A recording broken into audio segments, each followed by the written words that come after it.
We are live. Wow, it's been a long time, people. It's been like, I think we promised to do a holiday video, and it's now March, so it's probably been what 6 months, right? Well, we're also past St. Patty's Day. So Yeah, what's yeah. the April Fool's Day? It's This is an essentially April Fool's holiday. It's just a couple days earlier. well. Thanks for joining us, to all of our watchers out there. Sorry we've been so lax in getting content made. It's totally my fault.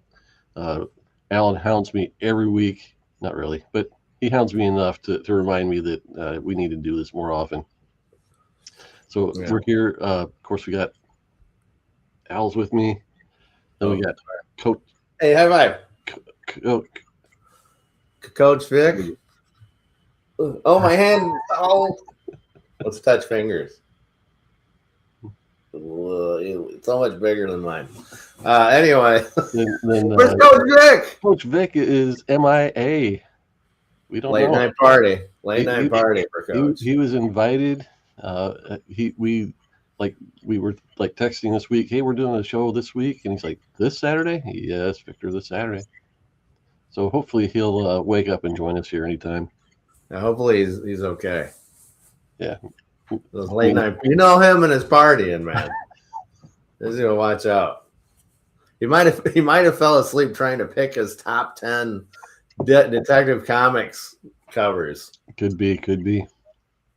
Speaking of which, what are we doing here? What's our big deal here today? So today we are going to each of us choose our top 10 covers from Detective Comics number 1 to 100. Ooh.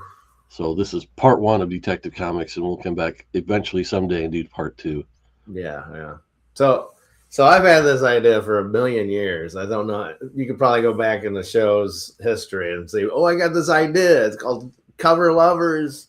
And I even had that, like, I wanted to do a Prince, and like, ooh, Cover Lovers. And I was just hounding you guys over and over again, saying, okay, this is what, we each get our top 10, and then we rifle through them, and then you throw them together like an ultimate perfect 10.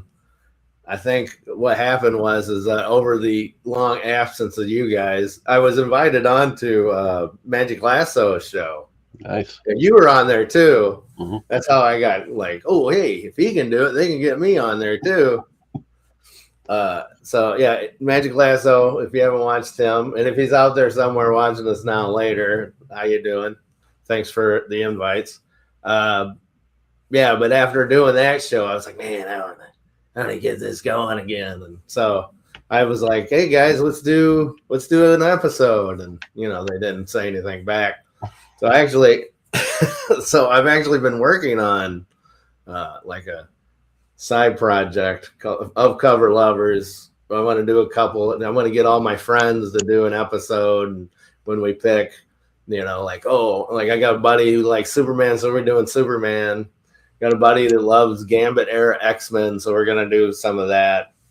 But I knew that we needed Jamie Hood and to do a Batman, because that's how I know Bat Jamie. Yep. But surprisingly, shockingly, you picked Detective Comics because it is the original sin, right? It's like you don't have Batman without Detective Comics. Yeah. Yeah, I mean, thinking about it, I'm definitely not a Golden Age collector. I don't know that I've ever gone through and even examined every cover of Detective Comics 1 to 100 before now. and there's a reason. I mean, flip through, see the ones that stand out. Yeah, this is okay. So when I did the Superman, which with my buddy TJ, which eventually I'll have edited and I'll put up. I found that a lot of the Superman issues, I'm like, well, would I have bought this? I don't know. And that's a big detail. And for Cover Love, and it's like, ooh, it's exciting. Would I have bought this? So some of these DC Detective Comics ones, I'm just like, okay, yeah, that's good chance, good try there. And a lot of it was to do, and he was probably a billionaire, but Bob Kane. Like what? Okay, so anyways, we'll get into that. But I probably got maybe one or two Bob Kanes on here, and So let me ask you this: without I don't know how to do it without spoiling like what you're going to show, but were there any covers that you picked that didn't have Batman on them? yeah, Okay. yeah. Not. I actually there was a lot. I was gonna. Oh, I like this one. This one. It was more for the artist. I don't know if it's either Craig or Krieg Flessel. Krieg or Craig Flessel. I don't know. He did some good stuff. And I was like, ooh, he actually worked on like a lot of pulp stuff, like with Shadow and stuff like that. And as soon as I seen him, he did like some earlier stuff. And he also, I looked up on him. He created the character Shining Knight. I think it was the Shining Knight. Is that like the red and yellow with or is it okay? So which one? There's the Silent Knight, and then there's the Shining Knight. You would know better than me. I picture a guy that's all in silver or all chrome. But I think the guy with the red. I think the Silent Knight is the one that's he's like white with the red, what do they call that? Shield and and then the one that has the flying horse, I think, is the Shining Knight, and he's gold. Yeah, I think you're right. Okay, so he created him, which hey, props to that. But yeah, he did a lot of some of the earlier covers, very like pulpy, and I was like, man, if they could have got him to draw Batman, oh my goodness, that would have been it would have been great. I would have loved that. Would have been so gritty then.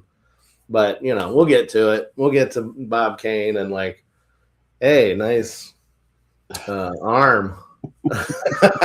Sorry. I mean, who am I? I'm nobody. Look, there are definitely Batman collectors and Golden Age collectors that they love the charm of it. They love the vintage look. They like the goofiness and all the oddities that we as like modern kind of comic book fans and grown up. I love a little bit biased against it. Yeah, I love a lot of the goofy stuff. Some of the ones I picked were Dick Sprang, Jerry Robinson. It's just you could tell there was certain it's not Bob Kane hate, but you can tell that like did he really? You could tell the thing he drew, what he drew, and then like the things that Jerry Robinson like saved. Like, ooh, but you can still see like, oh, look at this arm. And anyways, that's just me. I don't know how, I mean, I know Jim Steranko has written a lot about, the history of comics and things like that. I don't know that he's ever written like his experiences as a creator or not. And maybe he has, and I just don't know. But I always love to hear his story about his encounter with Bob Kane. Have you ever heard it? No, go ahead. So I guess he's getting in an elevator with Bob Kane, or he's in an elevator. Bob Kane comes in an elevator. Bob Kane's got a couple of he's got entourage with him, and he slaps Steranko on the back just a little too hard. Oh, we got the young pup here, and so they go a floor. Steranko gets off the elevator, thinks about for an instant, runs to the floor where Bob Kane's going to get off, and as soon as the door opens, he punches Bob Kane right in the face. And it's stuff like that people that knew Bob Kane just they tell the stories about how much of a just a rotten jerk he was, and the fact that he took advantage of so many creators and stuff like that. Took all the credit from them for years. And we as young pups, we always grew up with like, oh, Bob Kane, he created Batman. He must be like the coolest dude in the world. And he always put on this air of, he was like the bee's knees. He was in the limelight every opportunity he got. And, well, the way I look at the early years is definitely because comic books is just starting. And then before it was all, like newspaper comics. And so like you had your style, like Popeye had his style, Beetle Bailey or whoever. That it was like that's the way you drew it. Yeah, And that's what that character, And then, so when they started doing, bringing in other artists, like Bob Kane just is like, no, just draw it like this. But you can tell Bob Kane didn't have like a main style. Like his style would change between. I think, I like how you do it. I'm going to do that. Was it that, or was it that he just wasn't that consistent of an artist? Yeah. There's one comic book, I think it's number 29, that I was like, I like the Batman's busting through, but like Batman, the perspective is so, I can't critique people as artists, but like if Batman wasn't cool, if that suit wasn't cool, I don't know, like Bob Kane today wouldn't be getting nothing. He would be like, okay, see you later, just like.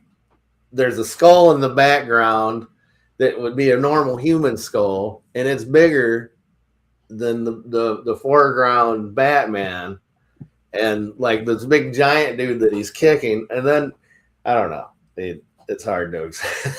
I don't mean to bash him, but it fell off of my like. Ooh, when I was going through the 100, you gotta just dredge through these 100 issues, which they're all fun and their own stuff. But this one just kind of picked, and then like the evil scientist trope with the pointy ears. I'm just like, what is this? Okay, like that guy. He appeared several times on different. He's just like. And one thing else I noticed, there is I don't know which Batman issue it is, but Detective Comics number 3, there is a crook with the spotlight shine down on him. Okay? And then later there's a Batman cover. I don't know if it's Jerry Robinson or who drew it. It's the same. It's the famous one of Batman with the, he's got his cape here and then Robin's in front of him. And like, did they just go, hey, just redraw this, but put Batman and Robin in front of it? Yep. That's what I thought too. And then there's another one. It's the famous one where it's a Bob Kane one where he's got like the more bat wings cape and he's jumping off onto a car and there's like an overpass or a bridge he's jumping off of. Later, there's it's up this one. Batman's doing a head dive and he's like jumping at where Robin's in the car. It's a callback. I guess you could do it a callback or like the thing about in their day and age, like they were.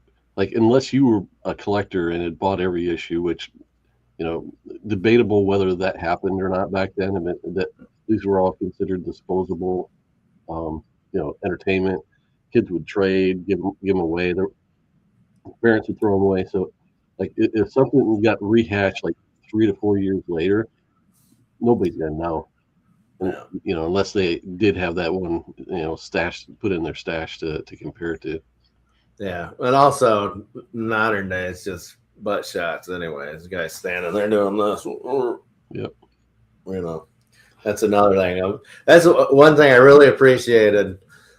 A lot of it there's just action on these covers, and instead of it just being like, "Hey, look at me," Yep. I mean, the Superman. When I was doing Superman, there was a lot of like, "Hey, we're walking," which surprised me. But this one, they had action. At least, and I do like Jerry Robinson, Dick Springs in here, good stuff.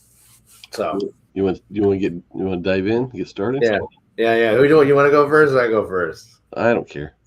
All right. Well, I'll go first. All right. So my number 10 of Detective Comics Volume 1 starts off with number 15.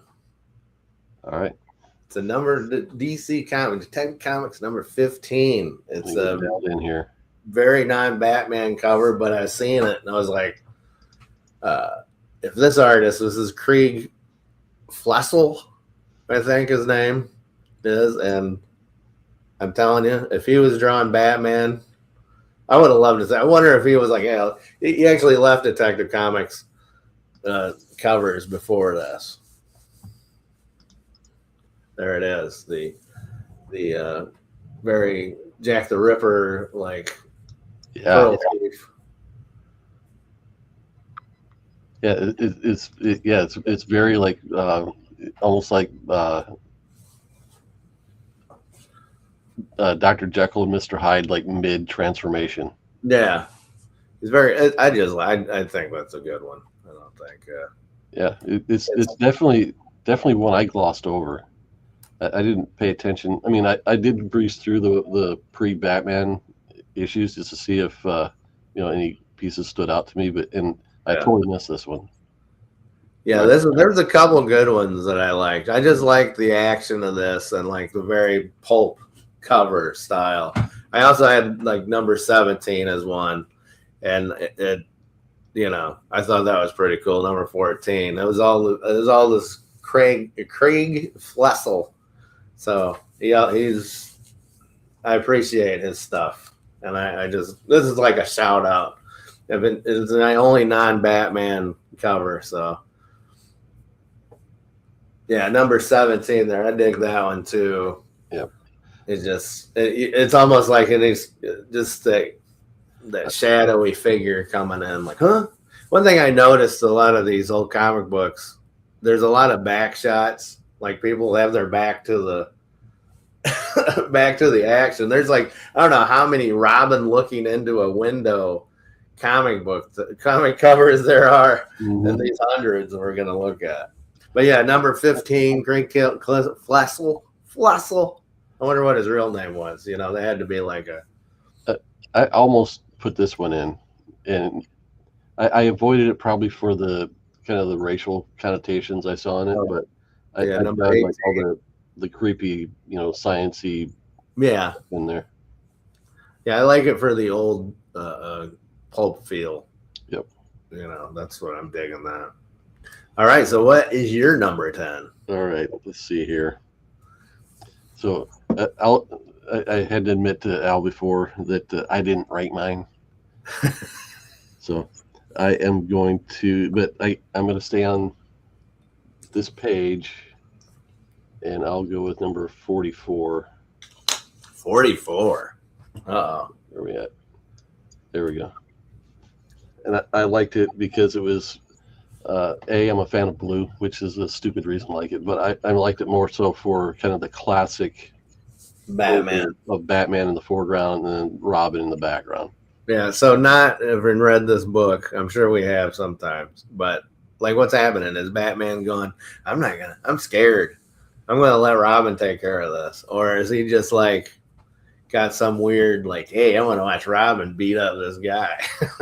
He's like, I'm going to give Robin some leeway to take this guy out. And I'm going to sit there and just pose and look cool. Yeah. Like, hey, look at him. So we were talking, earlier about how, covers and poses got ripped off, but look at this side by side of the pose and even the size of the figure between Batman and Robin between 43 and 44 here. Yeah. Yeah, that's funny. Okay, so he's getting shot at. He's hiding as Robin comes in so that's cool. That's fine. So it's like, the way you're right. The way you're seeing is the guy's shooting at Batman and Robin's taking him out. Yeah, he's like peekaboo. Yeah, it's a very Greedo-esque shot there from the villain. Who shot first? Who's shooting first? Batman shot first. All right, what's your next one? Okay, so my number 9. My number 9 is number 90. Dick Sprang. That's got to be a Dick Sprang. Or that's a Jerry Robinson cover. That might be. Dick Sprang. That is his real name. And it was August 1944. The action in this is pretty cool. It's just rocking the boat, man. It's rock the boat, baby. It's just, I don't know. I like Dick Sprang art style. I got a couple of them on here, and this is like before it got really, what we know it as. I like that even for what it is. But if you look at all these covers as all 100, you're just kind of like, ooh, this stands out to me. Just like the action. One thing I do know, I'm not a fan of the half cover. Mm. I know that's cool. You know, back I get it for these, but like later on, Captain America has it. Like a lot of like Mr. Miracle, all those have those, and that kind of bugs me. I don't. I have joined the chat. Rocket Red countdown. Rocket Red.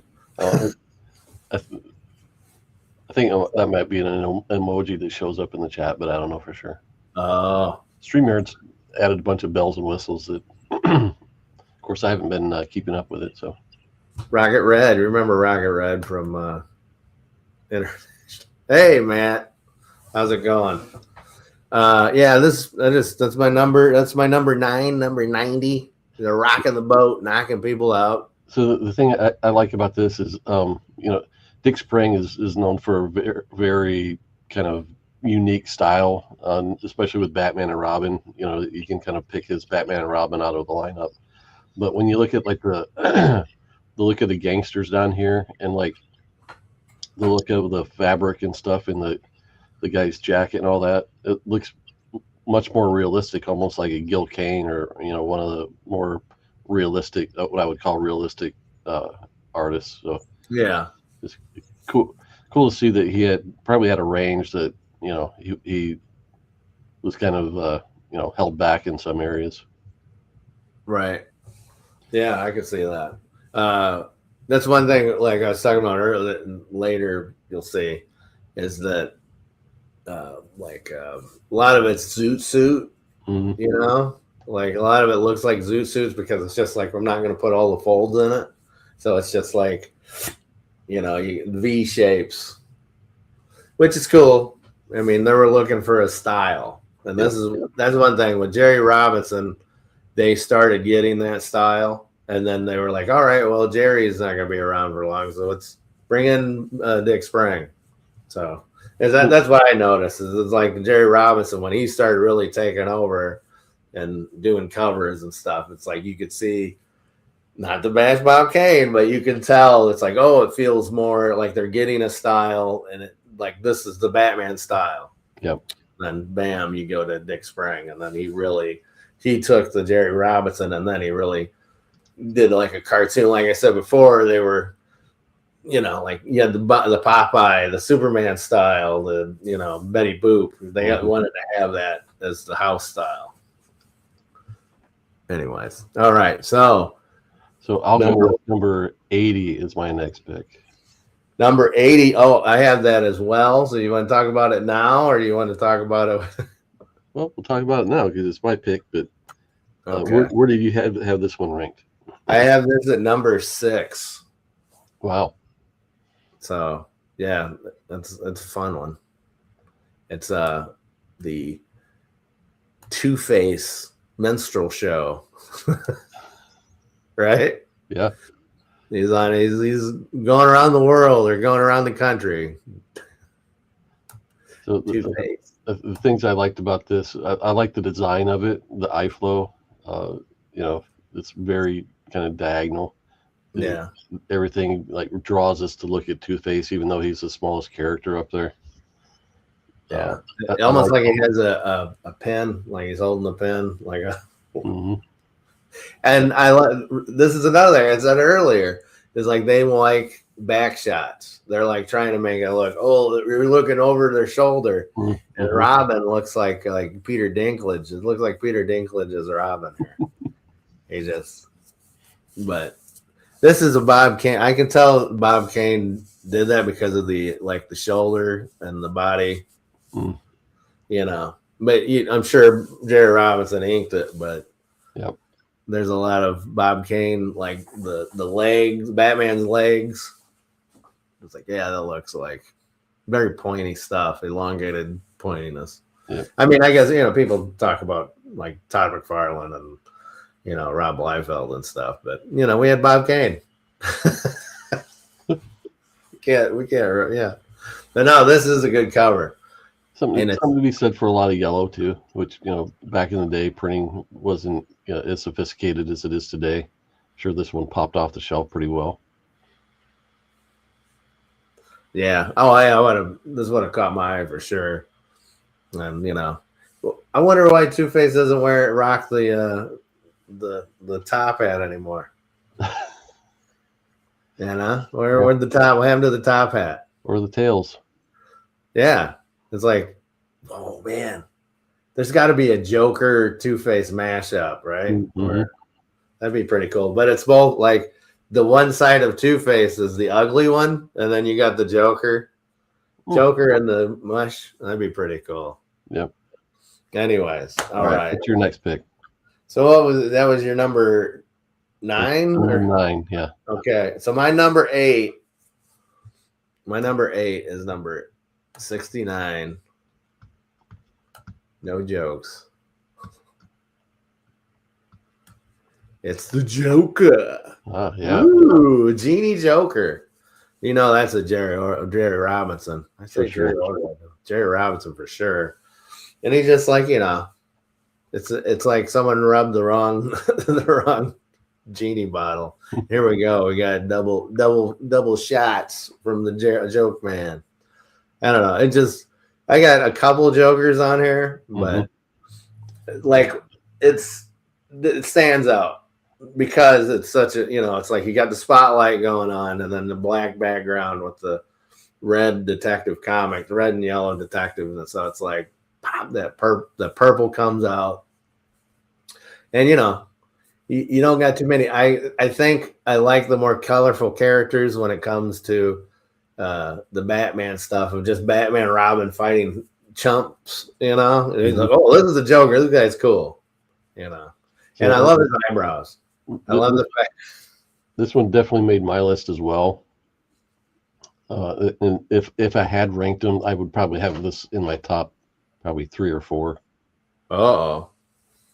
Yeah, okay. It's one of those covers that's very collectible. There are a lot of people that do collect Golden Age Batman. This is on their hit list.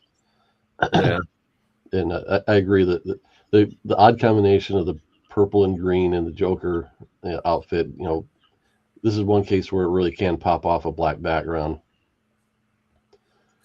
I'm wondering, give Joker a little mustache. You could be like the Colonel. Yep.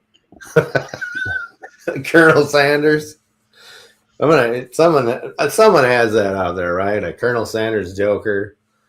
I don't know. Anyways, sorry. So, all right. So that's number 8 was number 69, the J-Man versus Batman and Robin. Beautiful, beautiful artwork by I'm sure Jerry Robinson. Very cool. So I picked up on the fact that there were a couple good runs in here where they had like nice consistent covers like within a relatively short window, and this was one of them. So one of my picks was number 70. Oh yeah, I got that. That is my number 7. Yeah, that's a Jerry Robinson as well, but it has a tinge of like Batman or Bob Kane's arm in there. So I don't know if maybe Bob Kane like did the breakdown and then Jerry Robinson was like, well, let me make that look good.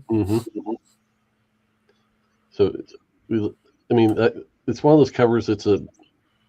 You really have to like give it a good look to understand what's going on. Like everything does look like it's underwater except Batman, which I'm not sure why that is.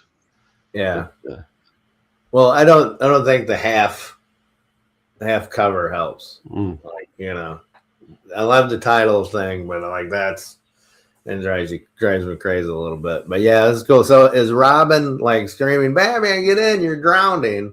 Or is he going, hey, I can't breathe in here, get me out of here? That's part of the confusion about this cover, I think. It's like, we know there's a story here, but we're not picking up on exactly what the circumstances are. So it looks like Batman is welding. He's underwater welding something.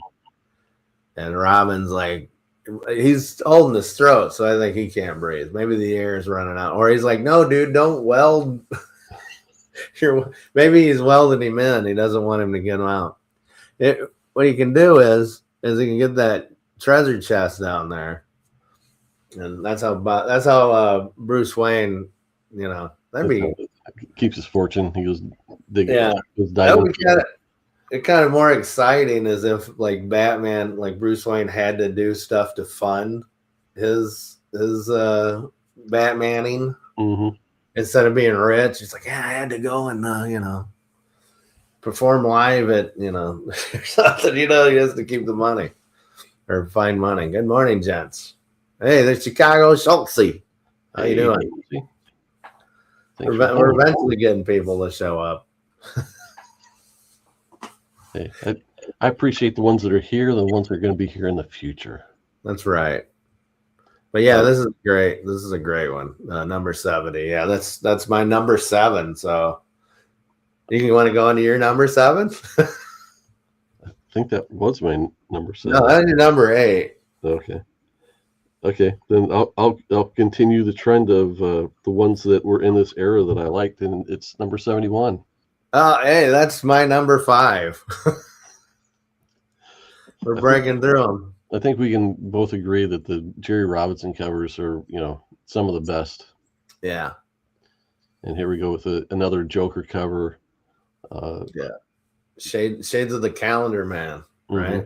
Like, I think they might have did a homage cover like this, but it had a Calendar Man on it, like in the 80s, before, like right before Crisis happened. Definitely could be the case. That's what I like about this. Is why I wanted to do, these top 10s and going through the covers is finding issues that you don't necessarily like. Oh, wait, that is cool. Like giving them a nice appreciation, like a pat on the back, like, hey, because all the hundreds of comics, thousands of comics, I go to a dollar bin and you think about the work that goes into that stuff.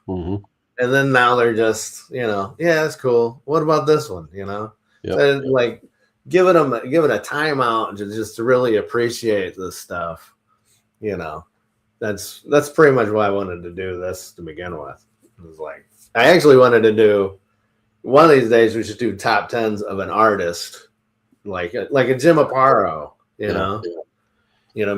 a long time ago we did a top 10 Batman or favorite covers or artists, and we ranked them. I think especially Jim Aparo, who had so much Batman work, that'd be great to do something like that. And just like I guess somebody for him the Bulls. If I think of like the cover artist, I don't think of Jim Aparo as having a huge body of work. I know he did a lot of the Brave and the Bolds, but he did.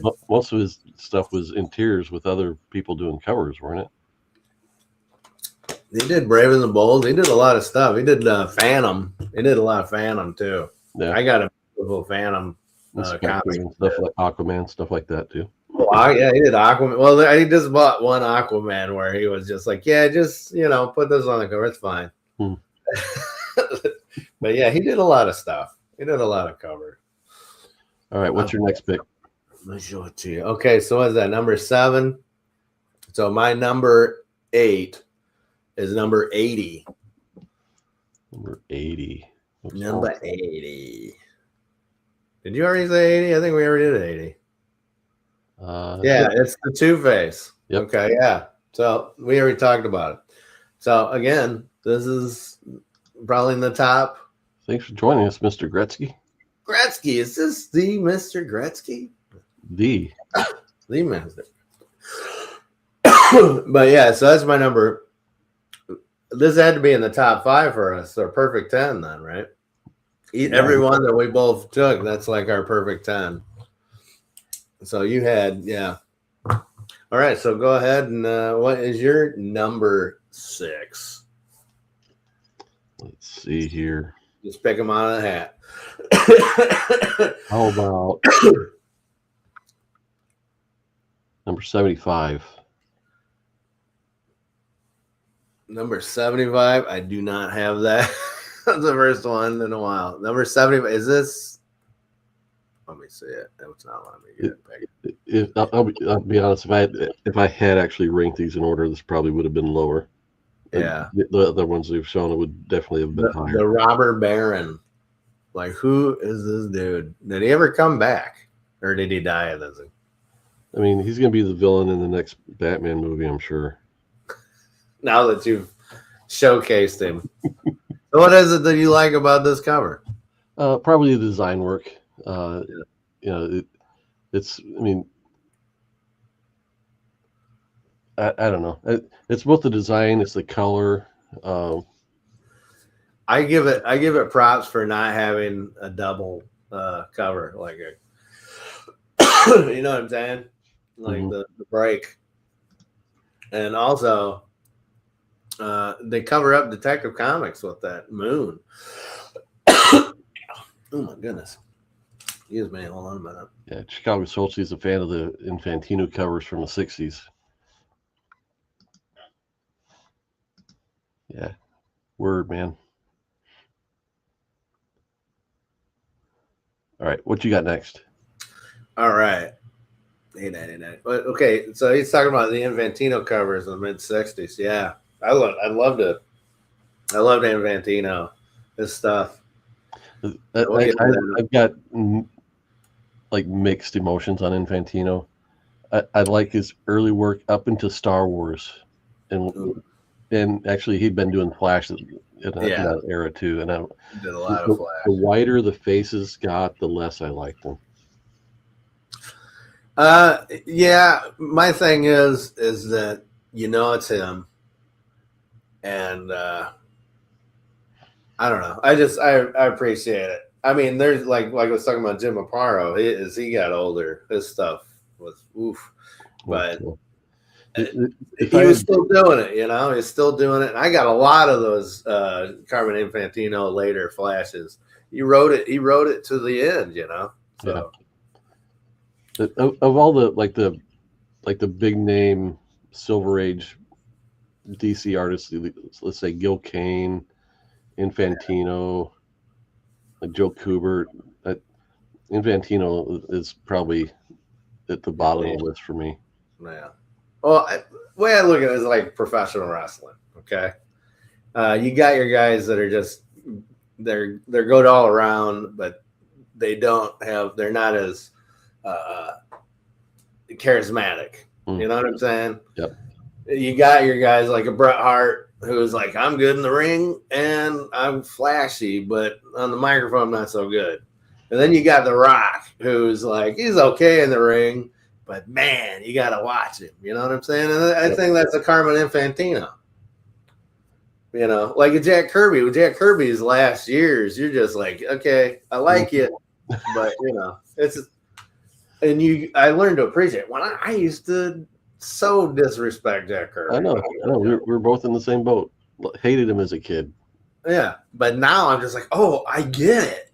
I get it. So Infantino is on the par with me. I mean, Kirby is my all time, but the expression, the free is when you can draw what you want to draw type of thing. When it's like you understand what's happening, and this guy's it's him. It's his heart or whatever. His freedom is on the page. Yep. I dig it. It might not always connect, but just as long as you're pouring your heart out on that page, and it's still, like even take for instance now Frank Miller. People are just like, oh man, those covers he's doing. People are hating. I'm like actually like, oh, I appreciate him because it's Frank Miller. Mm-hmm. Some of them are like, but he's fine. He can't. I mean, he's got a disease now, and he can't do what he used to do. I mean, not that he was always ever really right. The best. It's just not everybody has to be Alex Ross or Jim Lee or whatever. It's them. That's the Carmen Infantino. It's like there's Jack Kirby. Those are superstars, So it's like wrestling, like I said.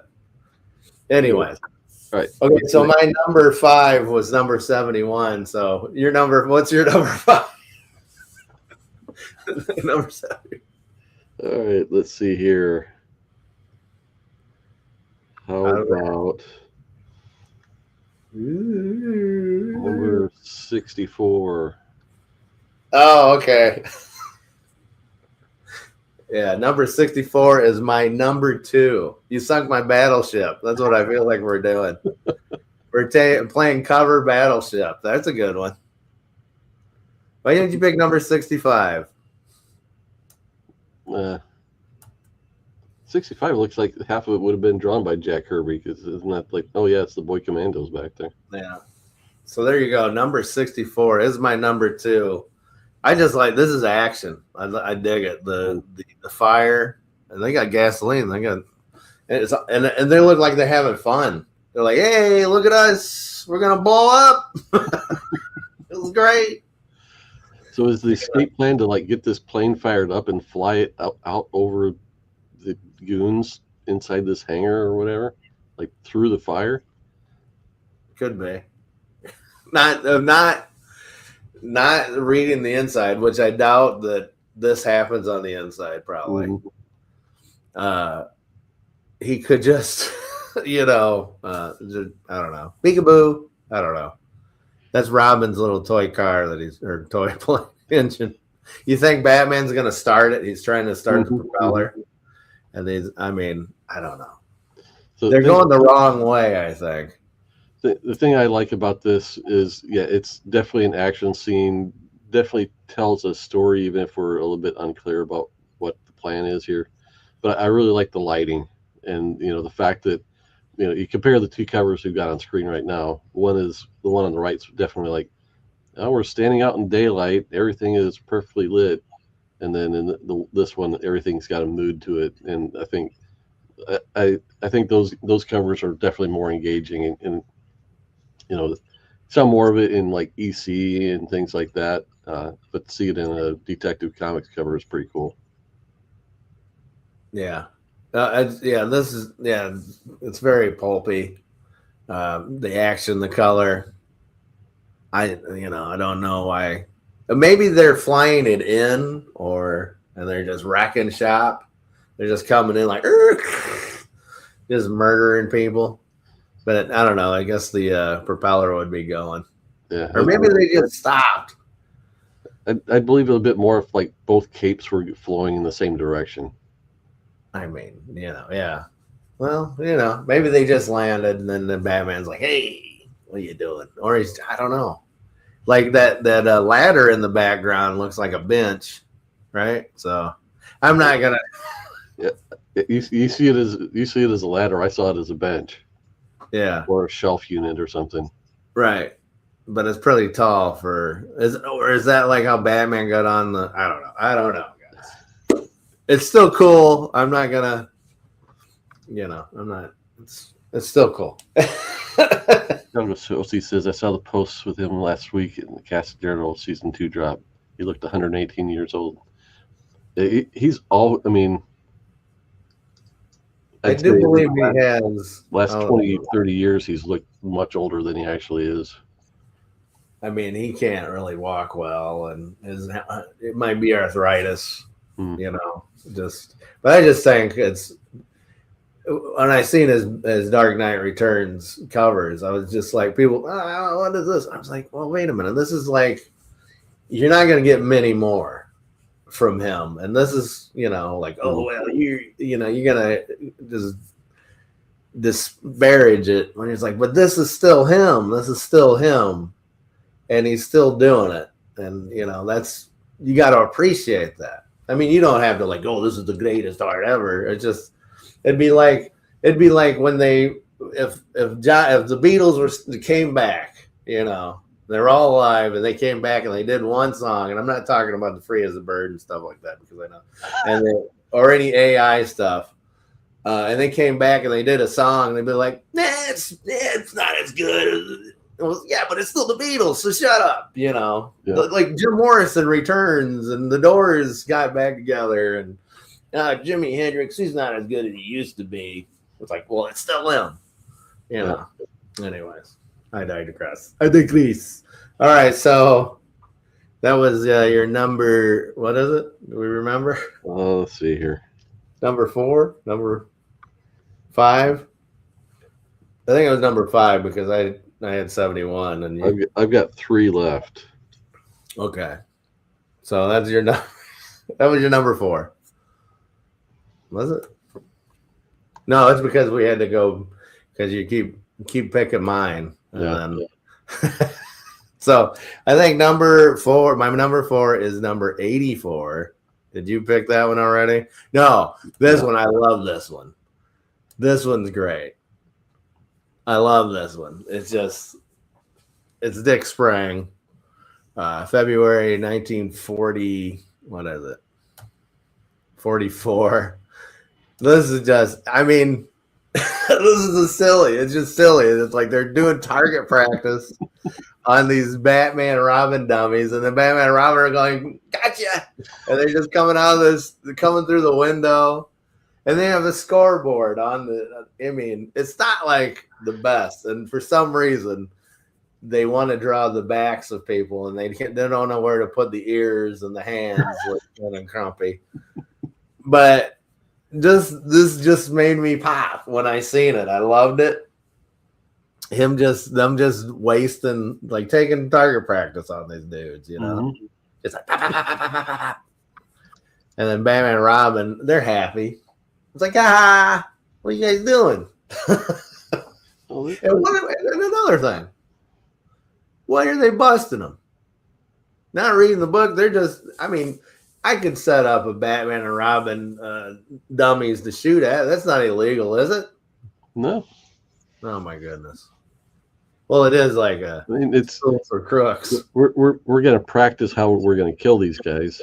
I mean, I didn't say it was good. It is a bit, like mind fighting.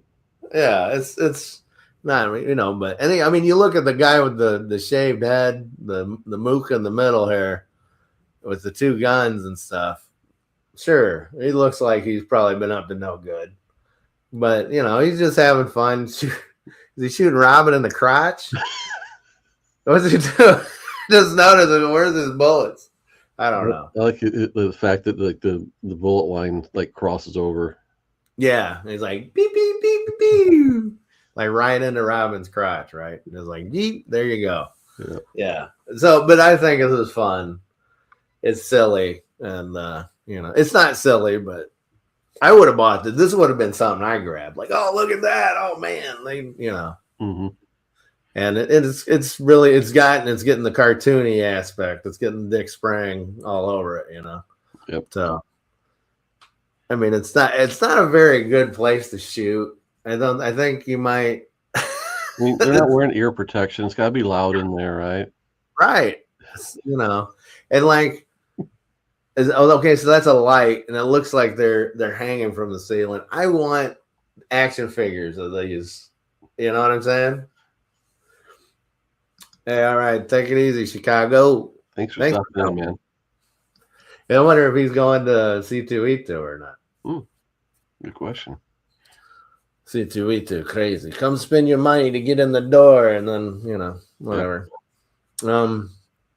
Yeah, I want action figures of these guys. I want a model of the bullet target practice Batman and Robin. They got so many other figures. Why not target practice Batman and Robin? Yep. Anyways, all right. Well, that was my number 4. All right. So how many do you have left? I have 3, but like you've used my number 2, so I got actually 2. All right. So I'll go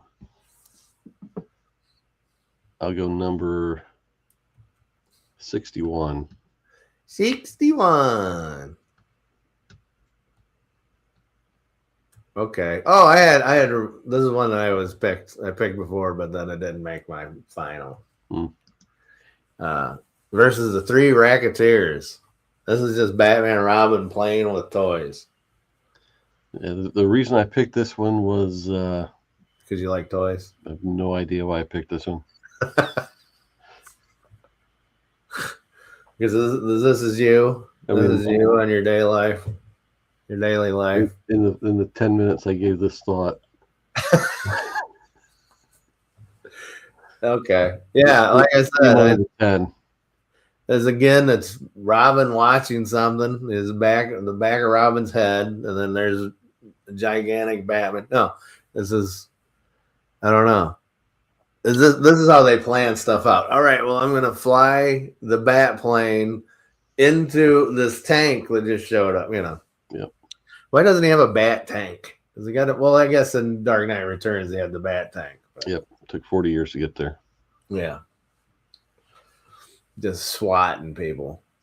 But yeah, so you're solid with this, huh? No, I mean, no. This is a Bob Kane original. You took it. It's yours. 7's my new pick. Huh? It's much better. What is number 57? 57. Let's look at 57. You're just changing. 57. Everything's better than that. Yeah. Number 57 is much better. That's probably Bob Kane. Yeah, it's Bob Kane. Yeah. Robin's just happy to be tied up in this picture. I see why the seduction of the innocent came out. He's like, you tying up my man? What are you doing? This is wild. Like, they're gonna billy club this dude. Man, imagine, I don't know. I feel for these bad guys. They probably hate Robin. Robin's probably the most annoying little punk, and they're just like, shut this dude up. And they're going to whomp him, They're just going to knock him out. And Batman's like, no. Oh my goodness. He's like, Robin's so annoying. They want to beat him up and leave me alone. Mm-hmm. Mm-hmm. They're like, come on, Batman. Just let us knock his teeth out, Yep. Robin's got that look at him. Look like Beavis.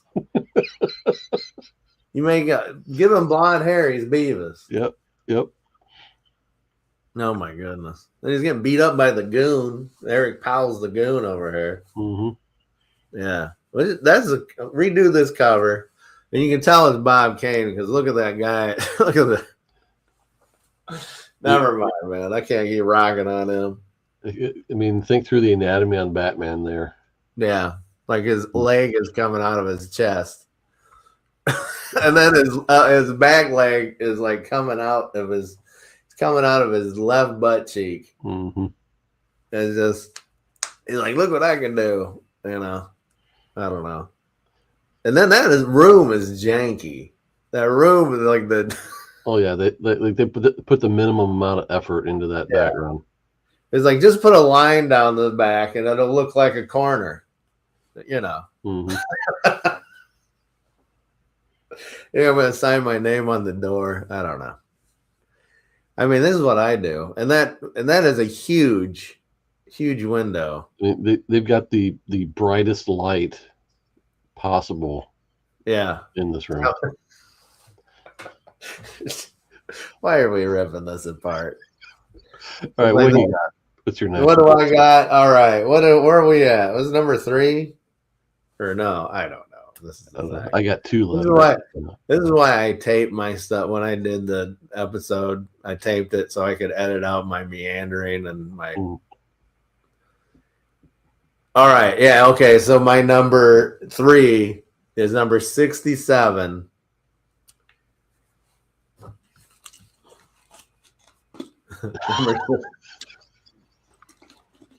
I love this, dude.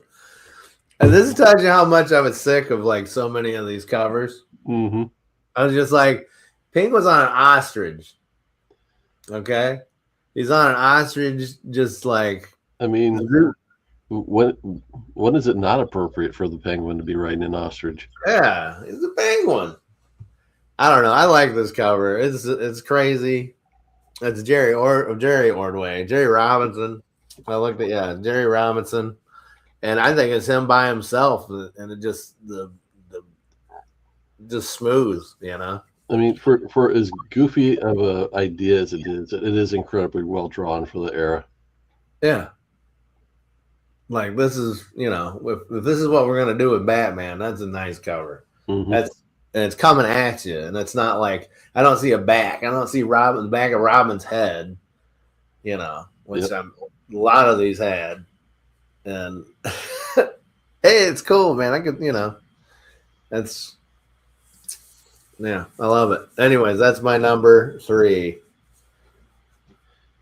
All right, let's see here. How many more you got? I got two more. Two more. All right.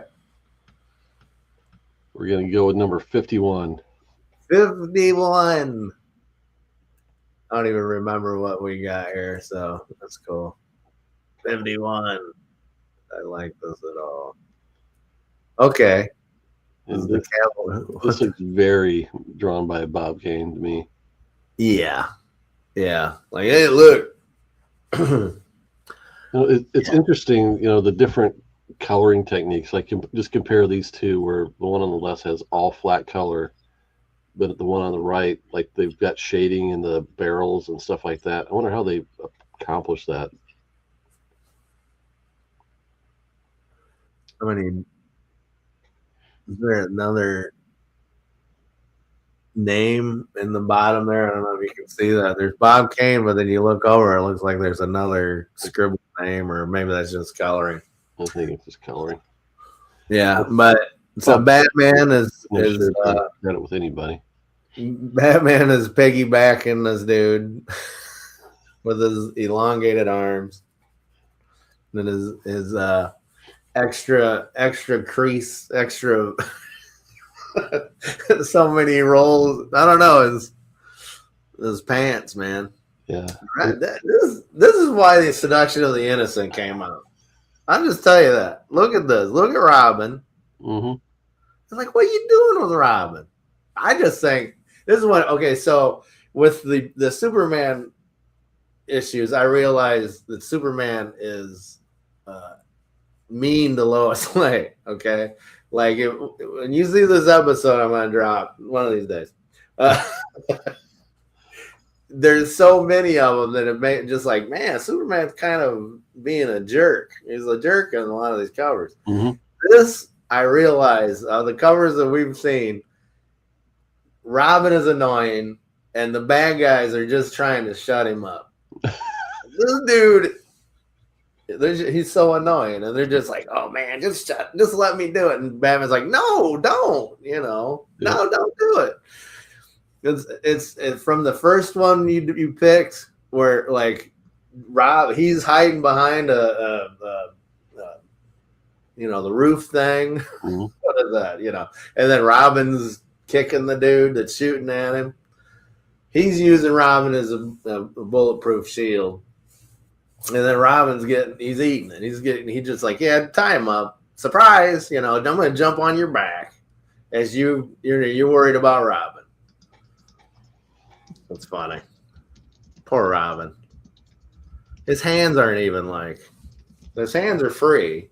So he could probably be pulling the rope apart. So anyways, yeah, so my number 2 was number 64. So we already talked about that one. All right. Let's see. Let's just refresh our memory on 64 here. Yeah. Oh, yeah, that one. Yeah. It's the flaming airplane one. I thought that was a good one. All right. So this would be the last one on my list. Okay. We got to go back up to the first 50. I'm wondering. I'm going to think which one. I think I might know which one it is. It might be the same as mine. Let's see if it is. 31, isn't it? You're getting 31. 31. That's my number 1, man. Nice.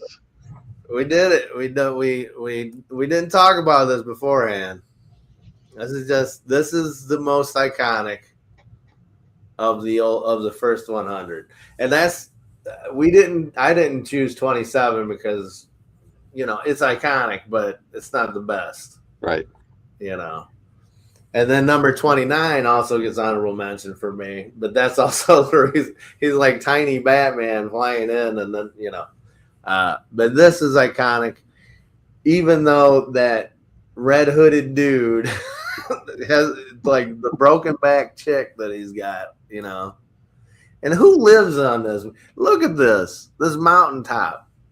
I mean, this is back in the pulpy era, so it's like the creepy castle on the hill. It's occupied by whoever the creepy villain is. Yeah. So yeah, this is definitely number 1. You got the colors. The colors are great. I'm just hats off on this one. This one, even though get rid of the bad guy, I think, the bad guy with the blonde who's like broken in half. I thought it was a mermaid. He was like carrying a sack of potatoes or something. That dude's got some shoulders. He's got some like Brock Lesnar arms. This guy, like his arms are longer than his legs. I don't know. Like, is he looking to the right or is he looking? Yeah, he looks like he's like, he's looking at the bats. I think if you can see it. Yeah, your cover is more purple. Mine's like more bluish.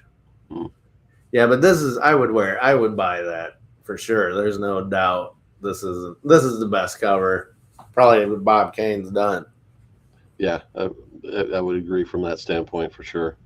And I think there was an homage. I'm sure Neil Adams redo this cover. Yeah, he did. Which, I mean, come on, Neil Adams would probably, So, looking back at all the covers we reviewed, I would say this one would probably be my number 3 overall. I think the Joker calendar one would be my top. Yeah. And the Joker Genie one would be my second. Yeah. Okay. Yeah. I think the penguin on the ostrich would be over those two for me. Fair enough. No, I just think this is the best cover. Number 1. This is the perfect 10, number 1. So some of the others we've mentioned, you mentioned number 29. Yeah, that was an honorable mention. I actually did a piece of original art for Man Cave. I donated.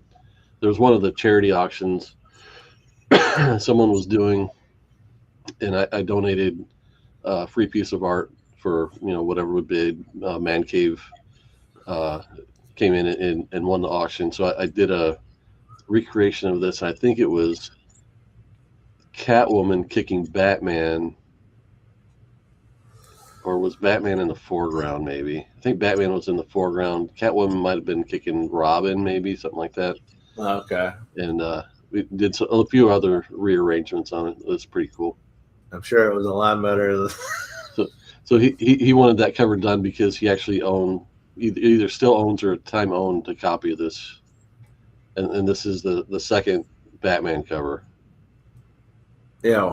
I believe. Yeah. Number. Yeah. Okay. Yeah, I dig it. Yeah, it's just that's a huge window, even though it's a cave or a castle. Mm-hmm. And those are metal. Anyways, yeah, it's cool. I dig it. If someone else did it, if it was a recreate, someone else's. If the Krieg Flessel from earlier, if he had done this, then that would be probably the best cover ever. But that frickin' scientist with the pointed ears, Dracula, or whoever it is, I don't know. He bugs me. and I don't think the big giant guy that he's kicking, is he really supposed to be giant, or did he just not? He couldn't draw it right, so like he drew too big. Until you just mentioned that, I didn't realize like the size difference between Batman and that dude. But yeah, you're right. He's huge. Anyways, well, there's one more. Like, let's see here. I was gonna bring it up. We didn't mention number 22, the Crimson Avenger cover, but so the one number 30 in between 29 and 31, I wanted to know that dude is just straight like torching it. Like, just burning. He's welding the guy's face shut, his mouth shut. That torch. He's got that torch. He's like, yeah. I like the obscure villains too. I do like obscure villains. That's why I want to do my rogues gallery drawings where I just like draw like the most obscure villains. But we'll see if that ever happens. I got to finish this. The cover. I call it Cover Lovers. Episode 1. It's the Superman Volume 1, number 1 to 100.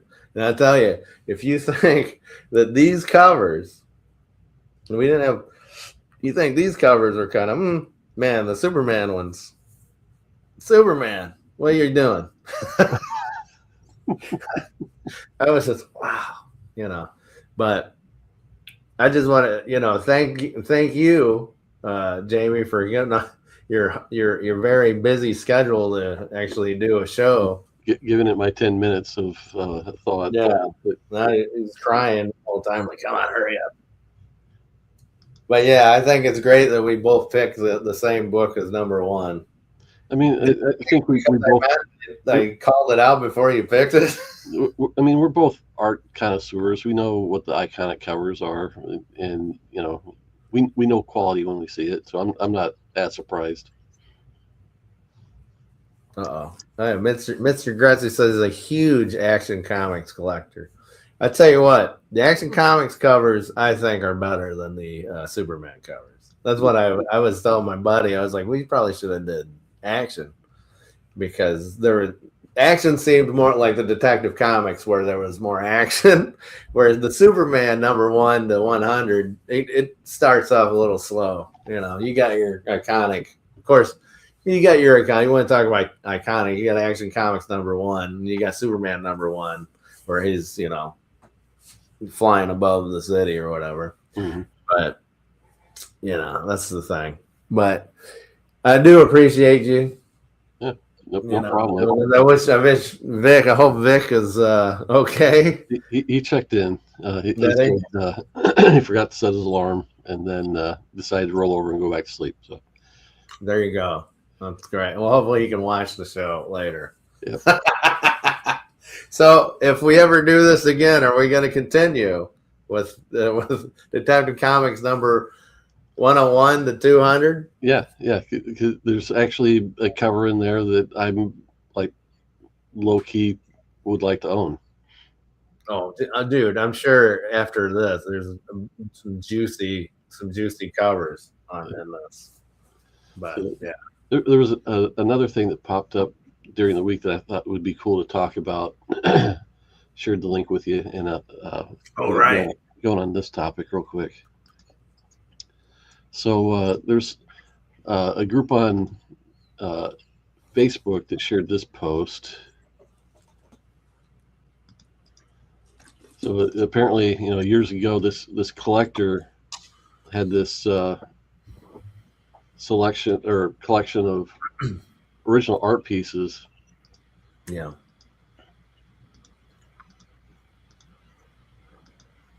There we go. Kurt Swan. Wow. Kirby Cap.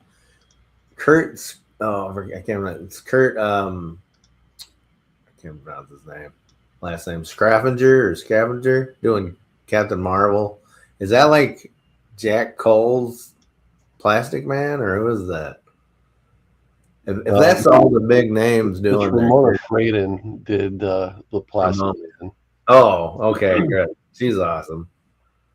It's like Tom Sutton on Vampirella, Ernie Chan, Hulk, Ramona Fraden, Plastic Man, Kurt Schaffenberger, Captain Marvel, Jack Cap. That's awesome. Looks like Michael Golden maybe on Ant-Man up there. Really? Spawn and Wally Wood, Superman. Oh, Wally Wood, ain't that? Mm-hmm. Joe Staton and Dick Giordano on Wonder Woman. Gene Colan, Klaus Janson on Howard the Duck. That's cool. John Byrne, Austin on Spidey. Why? I mean, I don't know. John Byrne did that much with them. I would have got Ramita. But anyways, that's cool though. That's John Byrne. What am I complaining about?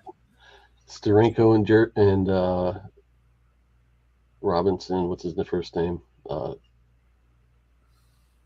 He inked the Wolverine miniseries. Joe Rubinstein. That's it. Then there's Jim Farrell's Batman. Who did Doll Man? Can't read it. Let's see. Rubenstein is the ink. Yeah, he's the inker. Dave Simmons. Dave Simmons did that. Dave Simmons. That's Cerebus, right? Or that's Sims. That's Dave Sim. Yeah, okay. So Dave Simmons, he did. I know that name. I know that.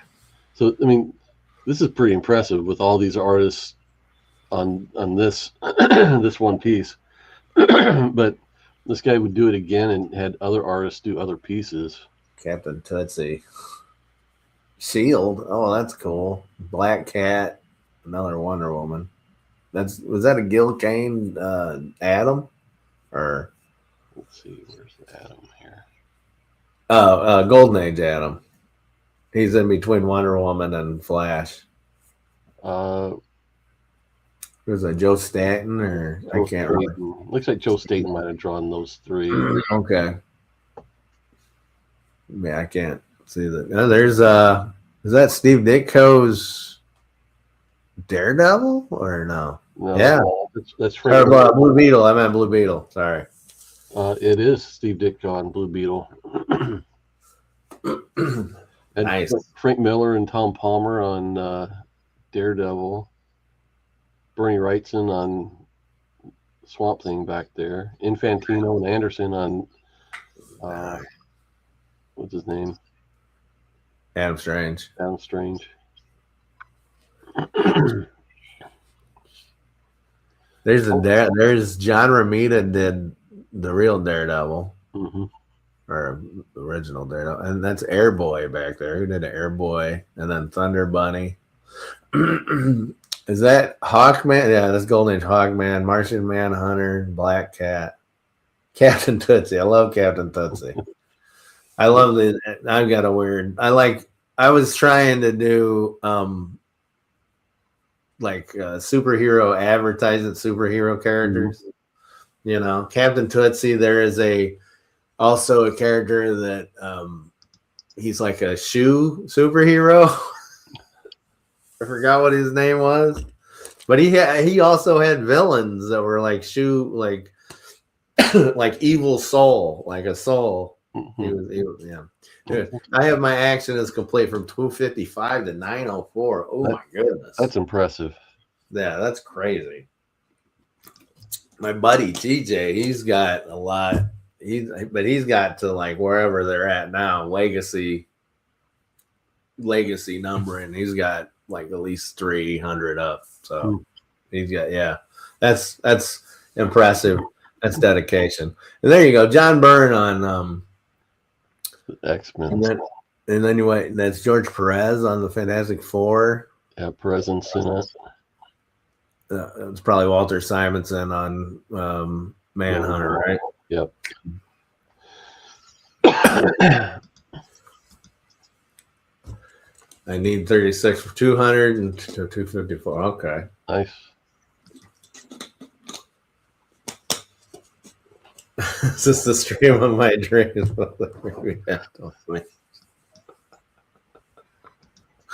Okay. Stream of my dreams. That's a song. Is that that should be a song? Should. This is the stream of my dreams with the dream we have to. Oh, anyways. This was. What were we talking about? Yeah, so the 36 out of 220. I've recently been going the last couple of comic book shows I've been to. There was this guy that had a lot of beautiful Silver Age books, and he was doing deals you couldn't refuse. Oh my goodness! We kind of have that on and off Justice League of America thing, dude. I grabbed a stack. And I'm not saying how much I paid, but it was pretty cheap. But still, it was expensive. So, oh my goodness, what shows have you been going to? Well, so there's actually one in May, the end of May. I'm going to. It's not. It's more of like it's an outdoor thing where it's like these comic books, they're store owners or they're dealers, and they have out of their garage, and they have these. I might have talked about this last time.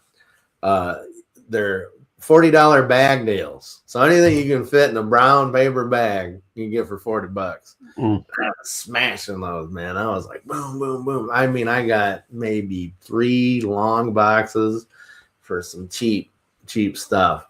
And this last one I went to, we call it Creepy Con. You know what that one is. Yeah, Because the guy that runs it's like, like it's a little pervy, right? yeah, he's like, how much for the daughter? Type of thing. And he's very abrasive. But anyways, he has a lot of cheap comic books. This last one I went to, I actually, instead of spending all my money on dollar comics or 75-cent comics that I don't need, I went around to the other like dealers and like got some pretty good deals for like books that I like. That's where I picked up this gorgeous Phantom comic. I got it in a couple. I'm getting the Charlton and King issues, but it's like a Jim Aparo one, and I'm like, if I had it out, I'd show it to you. Sure. It's beautiful. And then I got a bunch of Justice League of Americas, and I got at least 3 more Captain Americas. I only need, I think, 13 caps, and I'm done with the volume. It's actually volume 1, but I don't know if you can consider it volume 1. Well, no, volume 2. Volume 2. Volume 1 would have been Golden Age. But the thing is, in the comic, the CLZ, it's considered volume 1.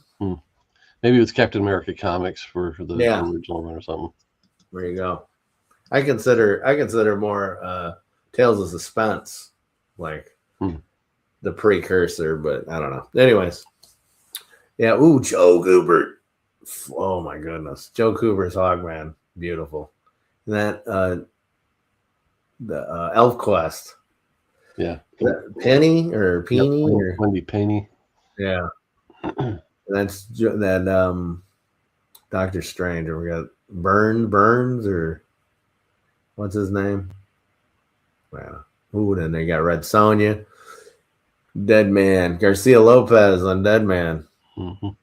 Is that Mark Gorell on Conan? No, it's Neil Adamson actually. Neil Adam. Yeah, that's odd choice, but yeah. Why'd you like? Yeah, you know Neil Adams. What do you think? What would you get Neil Adams to draw then? I wouldn't get him to draw Conan. I mean, he's obviously not. He's avoided getting duplicates of characters, so maybe a Green Lantern would have been cool, right? Does he got Green Arrow, or does he got he already had Superman? All right, so that's Gil Kane. I'm not familiar with the character. Is that Star Slayer or something? Dave Cockrum doing the Human Torch. Huh. I would have had him do. No, there you go. My favorite DC character is the Hourman. Hourman.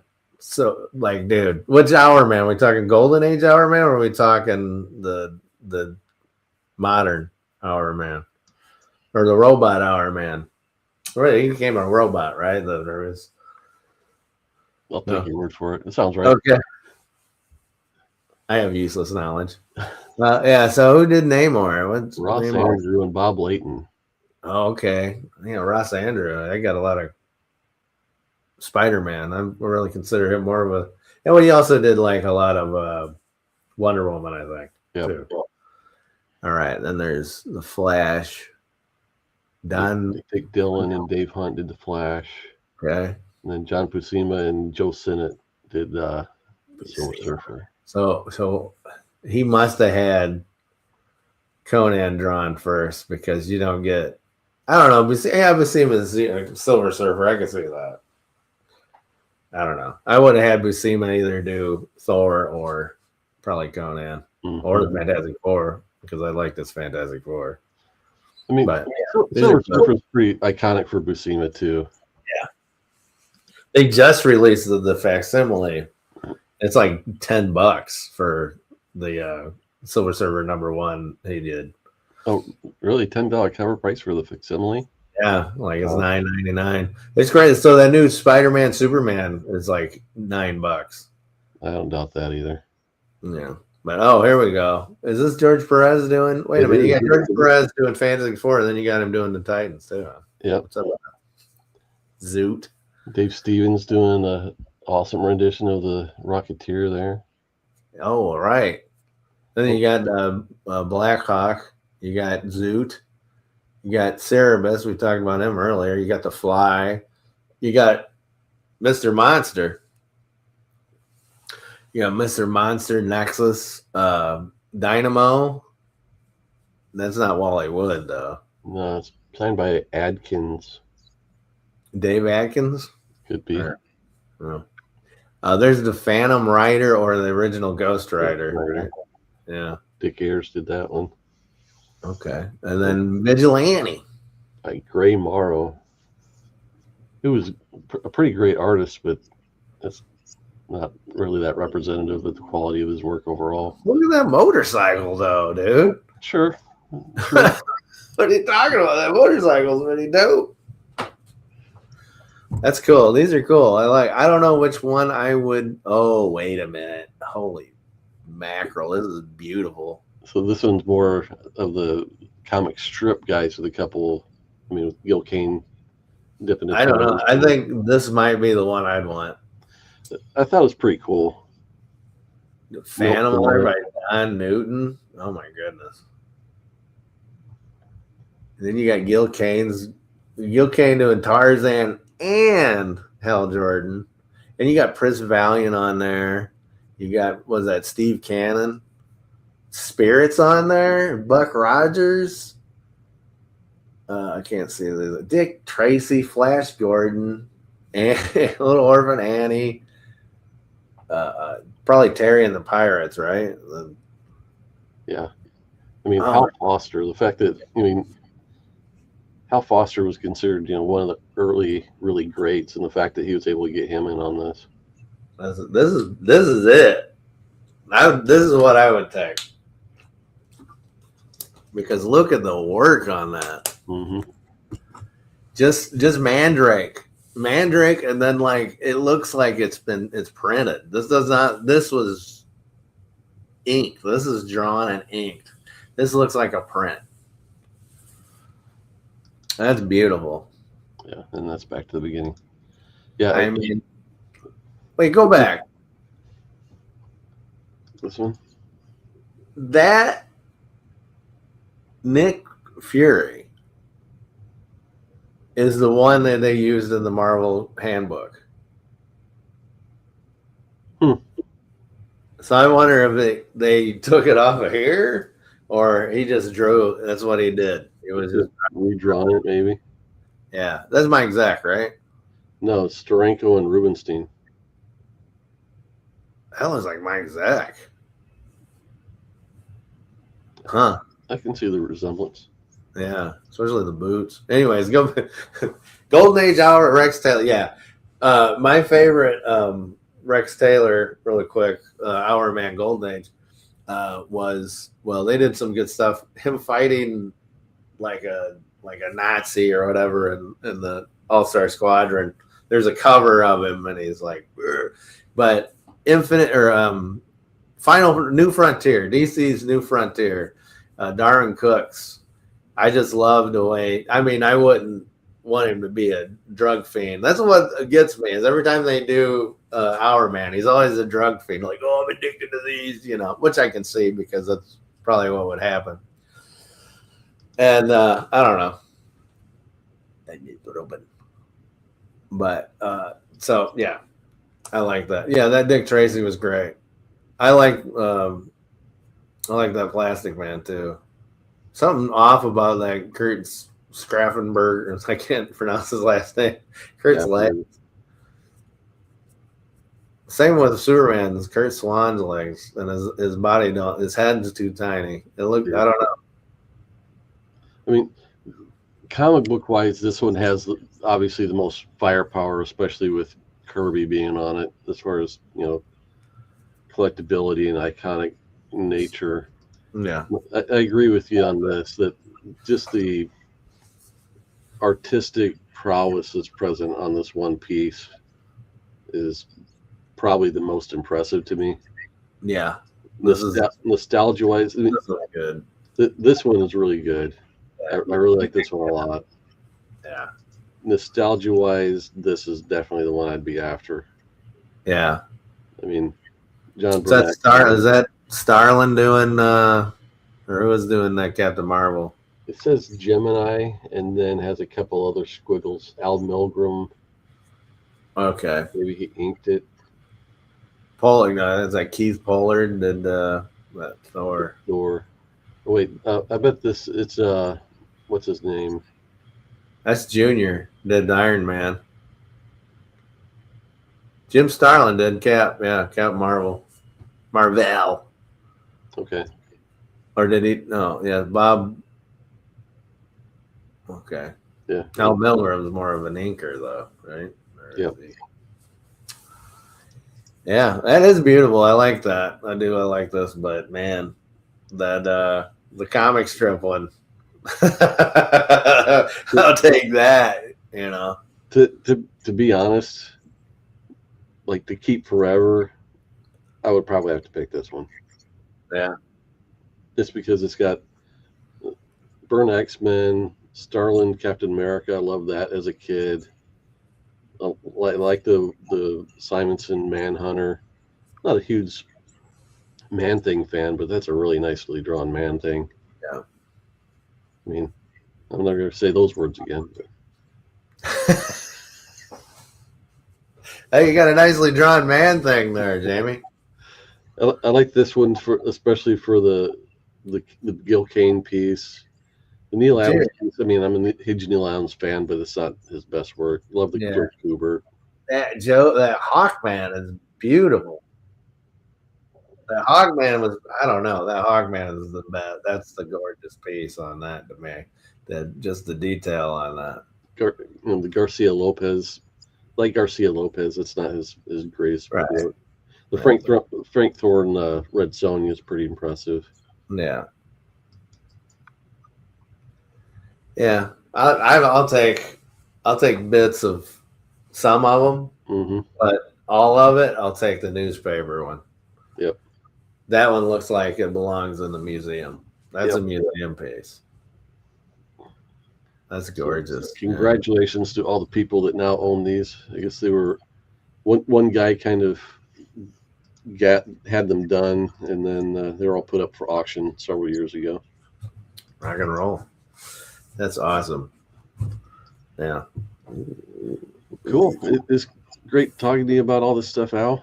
I think we've rolled for a good hour and a half, which is, I think, a healthy length. Yeah, people can like watch half of it and then turn it off.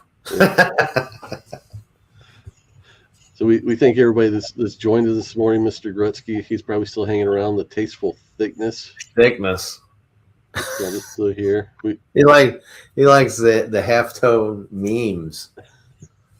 So that's great. And Chicago Schultze, he was here for a second. He's like Matthew Poe, he might be still out there in the audience watching this live. So thanks for joining us. Thanks for everybody that's going to check this out after the fact. Definitely appreciate your attention. And we'll get out of here. Remember, keep your priorities straight. Faith, family, then comic books. See you later, guys.